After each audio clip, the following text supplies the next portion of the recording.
Bismillahirrahmanirrahim. Assalamualaikum warahmatullahi wabarakatuh. Saya Mia Ramadhani, mahasiswi terjemah semester 3 Fakultas Adab dan Humaniora di UIN Syarif Hidayatullah Jakarta.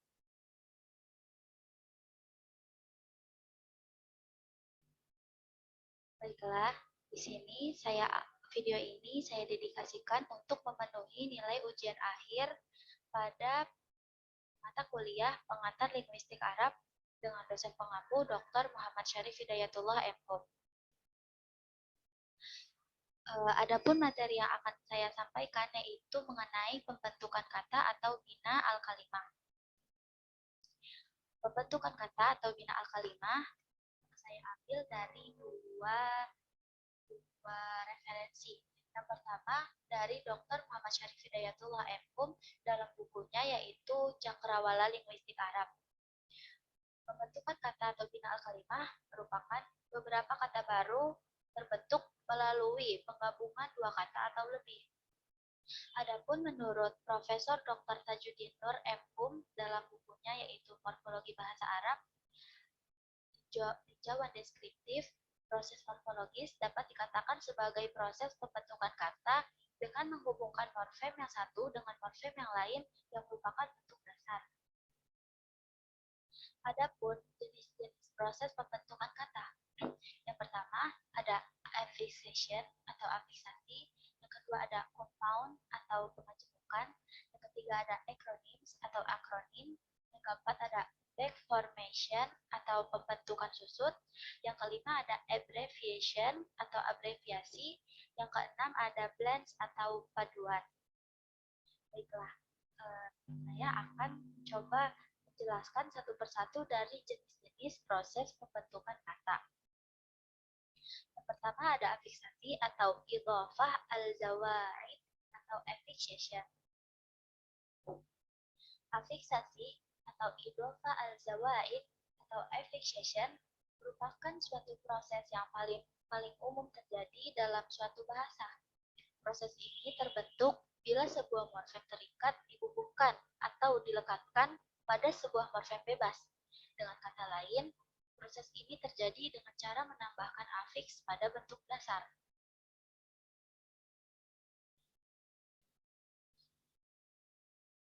Afiksasi juga dapat dikatakan sebagai sebuah bagian dari proses morfologis. Singkatnya, afiks bisa didefinisikan sebagai morfem terikat yang selalu menempel pada kata dasar. Penambahan afiks mengalami dua pengubahan, yaitu pengubahan gramatikal dan pengubahan leksikal.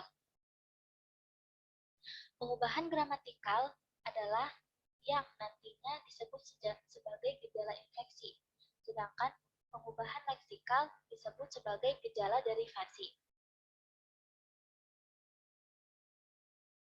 Yang pertama, ada prefiks. Dari afiksasi ini yang pertama ada prefiks atau sabiqah. Prefiks atau sabiqah adalah penambahan yang diimbuhkan di depan morfem dasar. Pertama ada pengubahan gramatikal. Ada kata rokoda yang artinya tidur. Lalu kita prefiks atau ditambahkan imbuhan di depannya berupa kata ya. Jadi yarqud atau yarqudu yang berarti dia sedang tidur. Kedua ada pengubahan leksikal dari kata jalasa atau yang artinya duduk. Lalu dimasukkan prefiks berupa kata ma, jadi majelis yang artinya tempat duduk. Kemudian ada sufiks atau lahiqoh. Sufiks atau lahiqoh adalah penambahan yang diimbuhkan di belakang morfem dasar. Adapun pengubahan gramatikalnya dari kalimat fahima yang artinya faham. Lalu kita tambahkan sufiks tu. Kita tambahkan tu di belakang kata fahima tersebut. Jadi fahim tu yang artinya aku paham. Berikutnya ada pengubahan leksikal dari kata rozaqoh yang artinya memberi rezeki. Lalu kita tambahkan sufiks un pada kata rozaqoh tersebut menjadi rizkun yang artinya rezeki. Kemudian berikutnya dari afiksasi juga ada infiks. Infiks atau dakhilah. Infiks atau dakhilah merupakan penambahan yang diimbuhkan sebagai sisipan morfem dasar. Adapun pengubahan gramatikalnya dari kata masjid yang artinya masjid. Infiks, kita masukkan infiks dalamnya berupa huruf A menjadi masajid yang artinya masjid-masjid. Lalu kemudian ada pengubahan leksikal dari kata jamaah yang artinya mengumpulkan. Lalu ditambahkan infiks berupa kata ta jadi ijtamaah yang artinya berkumpul. Kemudian ada konfiks. Konfiks yaitu penambahan yang diimbuhkan di depan dan di belakang morfem dasar. Adapun pengubahan gramatikalnya dari kata la masa yang artinya menyentuh, lalu kita tambahkan konfiks ya dan u di depan dan di belakangnya dari kata la masa tersebut. Jadi yal masuk yang artinya dia menyentuh. Lalu kemudian dari konfiks ada pengubahan leksikal dari kata kasaroh yang artinya pecah. Lalu kita beri konfiks berupa in dan belakang dan a. In menjadi kasaroh menjadi in kasaroh yang artinya menjadi pecah. Lalu berikutnya ada transfiks atau penambahan yang berupa vokal di tengah. Contoh dari pengubahan gramatikalnya yaitu darasa yang artinya belajar, transfiksnya yaitu dengan a dan a. Jadi darasa artinya ia belajar. Adapun pengubahan leksikal dari kata taroka yang artinya meninggalkan. Transfiksnya yaitu tarik. Dengan kita tambahkan dengan transfiks a dan i, penambahan vokal a dan i menjadi tarik yang artinya yang meninggalkan. Berikutnya ada interfiks. Interfiks yang artinya penambahan yang menjadi unsur perangkai. Di sini contohnya itu bir yang artinya bakti. Kita tambahkan interfiks ul jadi birrul. Walidaini artinya bakti anak. Bakti birrul bakti anak, walidaini orang tua. Kemudian yang kedua setelah afiksasi ada juga pemajemukan atau murakkab atau juga disebut compound. Pemajemukan atau murakkab atau disebut juga compound adalah kata yang dibentuk dari dua atau lebih unsur kata yang membentuknya. Para ahli bahasa di Indonesia menyepadankan pemajemukan adalah penggabungan suatu kata dengan kata lainnya sehingga penggabungan kata itu menyebabkan makna kata baru yang tidak sama dengan makna asal masing-masing kata itu, akan tetapi maknanya masih bisa diruntut dari makna masing-masing kata yang tergabung. Perbedaan antara idiom dan pemajemukan. Banyak yang mengira bahwa pemajemukan itu sama dengan idiom karena adanya penggabungan dua suku kata atau lebih. Akan tetapi Dr. Muhammad Syarif Hidayatullah pernah menjelaskan bahwa pemajemukan dan idiom adalah dua hal yang berbeda. Di sini pemajemukan yaitu penggabungan suatu kata dengan kata lainnya, akan tetapi maknanya masih bisa diruntut dari makna masing-masing kata yang tergabung. Adapun idiom yaitu penggabungan dua kata atau lebih yang maknanya tidak bisa dilacak dari unsur pembentuknya. Jadi itu perbedaannya yaitu masih maknanya ada yang masih bisa dicari dari makna yang digabung, sedangkan idiom itu tidak bisa. Berikutnya contoh-contoh pemajemukan. Contoh-contoh pemajemukan yang pertama ada bar yang artinya darat ditambah kata ma yang artinya air.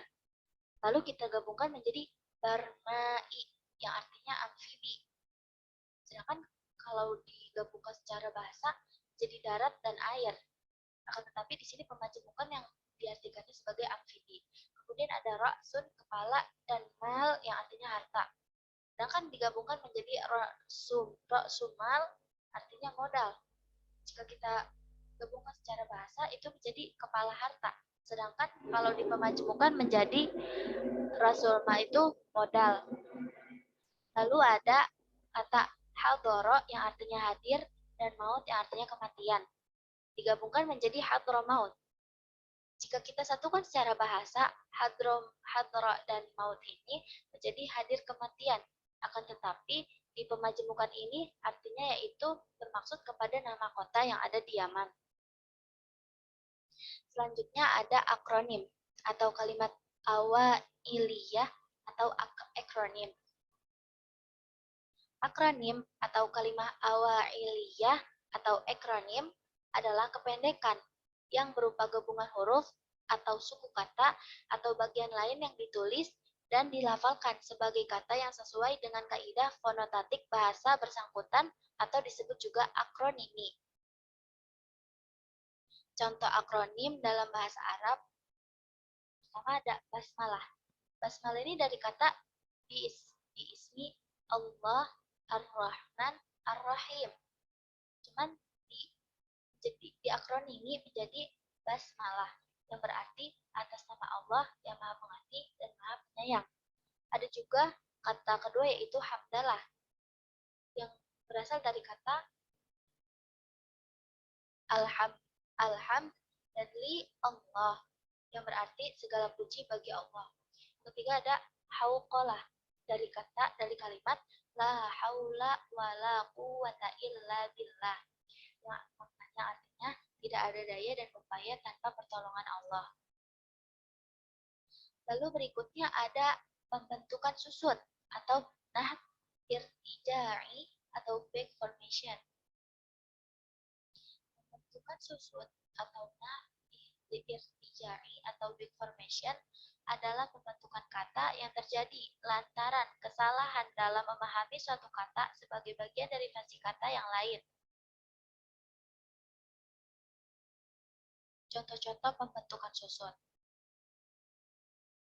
Kata tilfaz yang artinya televisi yang dianggap berasal dari televisiun. Jadi banyak adanya pembentukan susut ini biasanya dari salahnya penggunaan atau salah komunikasi yang ada dari televisiun jadi terbiasa menjadi tilfaz. Lalu kemudian ada kata baqarah yang dianggap sebagai bentuk feminin dari bakor atau sapi. Padahal bakoroh itu berkategori nama unitis yang artinya satu sapi jantan, satu sapi maupun jantan ataupun betina. Jadi tidak ada yang namanya bakor dan bakoroh. Yang ada itu bakoroh untuk satu sapi yang maknanya satu sapi baik jantan maupun betina. Kemudian ada kata bahlul yang artinya pelawak atau badut dan dianggap berhubungan dengan kata bahil yang berarti pengangguran. Padahal seharusnya bukan bahlul tapi buhlul. Lalu kemudian ada abreviasi.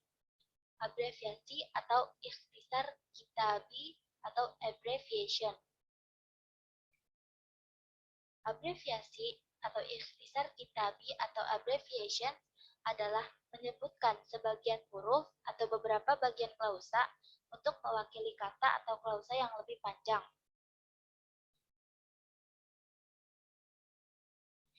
Abreviasi menurut Rodman itu sebagai kata atau frasa yang panjang yang dileksikalisasi. Definisi yang lebih sederhana dikemukakan oleh Al-Khuli yang mengatakan bahwa abreviasi adalah menyebutkan sebagian huruf atau beberapa bagian klausa untuk mewakili kata atau klausa yang lebih panjang. Contoh dari abreviasi dalam bahasa Arab ada harwala yang artinya lari cepat, yang merupakan abreviasi dari kata haroba yang berarti lari dan wala yang artinya lari cepat. Jadi diabreviasikan menjadi harwala. Kemudian ada ilah yang sering kita dengarkan yang merupakan abreviasi dari kata ila akhirihi yang bermakna sampai akhirnya, sampai akhir. Lalu kemudian ada paduan atau kalimah manhutah atau blend. Paduan kalimah manhutah atau blend adalah hasil penggabungan beberapa morfem menjadi kata yang padat dan kata yang diciptakan dari kata-kata yang sudah ada. Menurut Kri Dalaksana menyebutkan sedikitnya ada dua definisi yang menjelaskan tentang paduan. 1. Hasil penggabungan beberapa morfem menjadi kata yang padat dan kata yang diciptakan dari kata-kata yang sudah ada. Definisi krida laksana itu tampak lebih mengakomodasi bahasa-bahasa yang ada, termasuk di dalamnya bahasa Arab. Contoh dari paduan dalam bahasa Arab yaitu salam, salam yang merupakan bentuk paduan dari sallallahu alaihi wasallam yang artinya rahmat dan keselamatan dari Allah untuk Nabi Muhammad Shallallahu alaihi wasallam. Kemudian yang terakhir ada pemenggalan atau tarkhim atau clipping. Pemenggalan atau tarkhim atau clipping adalah proses pemendekan yang mengekalkan salah satu bagian, biasanya suku kata dari leksem. Menurut Huli, tarkhim adalah pemendekan kata dengan membuang bagian dari kata tersebut untuk membentuk kata-kata baru yang mengandung makna yang sama.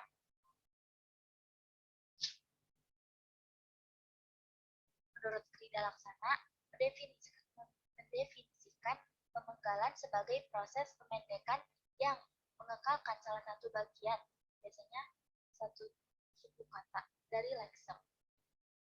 Contoh pemenggalan dalam bahasa Arab, fakis yang artinya faks, merupakan pemenggalan dari faksimilia. Kemudian ada sah, merupakan pemenggalan dari kata sahih yang artinya benar. Wallahu a'lam bishawab. Terima kasih. Yang dapat saya sampaikan, semoga dapat dipahami dengan baik. Mohon maaf atas segala kekurangan. Semoga kita bisa selalu diberikan kemudahan dan kelancaran dalam menuntut ilmu. Kurang lebihnya mohon dimaafkan. Wassalamualaikum warahmatullahi wabarakatuh.